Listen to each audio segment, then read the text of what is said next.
আরবের শেখ ছাড়া পৃথিবীর অন্য কোনো দেশের লোক এই উট পালন করতো না। কারণ এই উটের যে খরচ, ওরে আল্লাহ, শুনলে মাথা ঘুরে যাবে, কিন্তু লাভ 1 টাকাও নাই।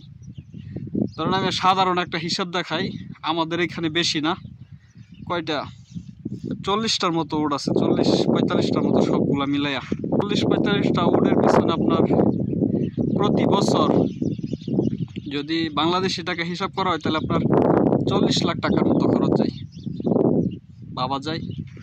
মানে এই টাকাগুলো একদমই ফেরত আসে না, এই টাকাগুলো ফেরত আসার কোনো সিস্টেমও নাই।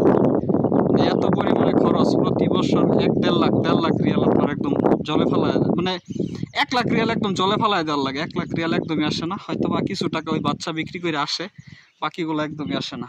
তবে হ্যাঁ, একটা তরিকা আছে বা একটা রাস্তা আছে, যদি আপনার ওই রকম কোনো একটা উট হয়, যে উটটা মানে দেখতে ভালো, ওই পালের কিছু কিছু উট আছে যেটা শেখদের অনেক পছন্দ, আরবের শেখদের অনেক পছন্দ, ওই একটা উটই আপনার মনে করেন যে 20, 10, 30 মিলিয়ন রিয়াল বিক্রি হয়ে যাবে।